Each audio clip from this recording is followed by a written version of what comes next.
Chapitre 4 – Traitement de première classe. Quoi ? S'exclama Samantha, abasourdie, l'air complètement incrédule. Tu es sûre que l'atelier Velora a dit qu'ils allaient bientôt livrer la robe ?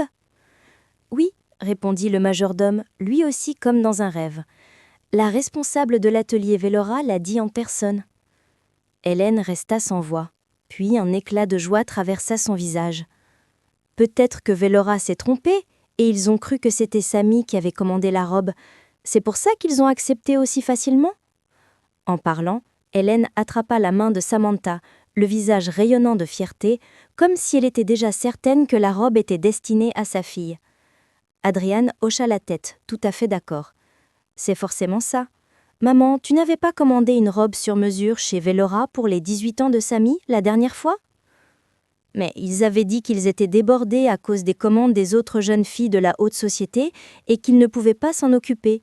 Samantha fronça les sourcils, partagée entre la joie et l'inquiétude, de peur qu'il y ait une erreur. Ils ont sûrement compris que tu allais devenir l'élève du maître de piano Jack Burnett.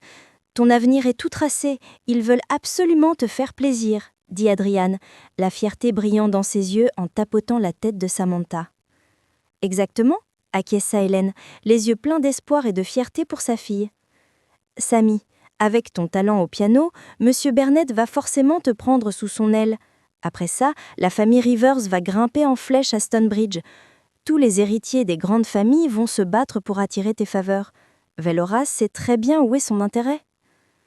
Samantha se sentait presque étourdie sous tous ces compliments, un sourire naissant sur ses lèvres.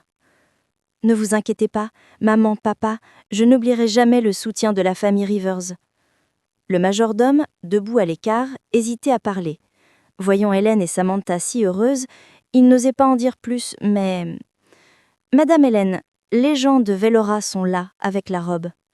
Fais-les entrer. Tous les regards se tournèrent vers la porte alors que plusieurs employés de Velora faisaient leur entrée, chacun portant une élégante boîte cadeau. Quand la responsable, Lena Gray, apparut en tête, Hélène se leva d'un bond, stupéfaite. Après tout, ce genre de traitement était réservé aux familles les plus influentes. Lena portait un tailleur noir parfaitement ajusté, chaque geste respirait l'élégance et l'assurance. Hélène réajusta rapidement sa tenue, un large sourire aux lèvres et s'avança. « Mademoiselle Gray, vous n'auriez pas dû vous déranger en personne, vous auriez pu envoyer quelqu'un d'autre ?» Samantha se tenait à ses côtés, les yeux pleins d'attente et de timidité, s'imaginant déjà dans cette robe magnifique. Mais Lena se contenta d'un léger sourire. Après avoir parcouru la pièce du regard, elle demanda « Aucun souci. Pourriez-vous m'indiquer où se trouve la chambre de Mademoiselle Rivers ?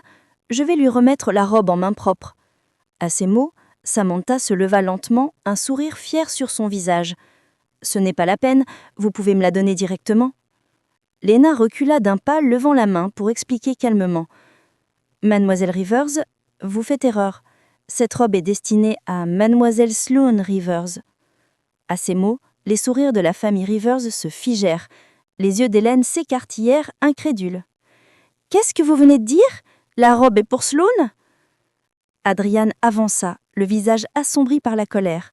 « Mademoiselle Gray, vous devez faire erreur. Mademoiselle Rivers, c'est toujours Samy. Sloane, c'est juste une fille de campagne. » Lena ignora sa remarque et se tourna vers Marshall, le sourire toujours aux lèvres. « Messieurs Marshall, pourriez-vous m'indiquer où se trouve la chambre de Mademoiselle Rivers ? Je vais lui remettre la robe en main propre.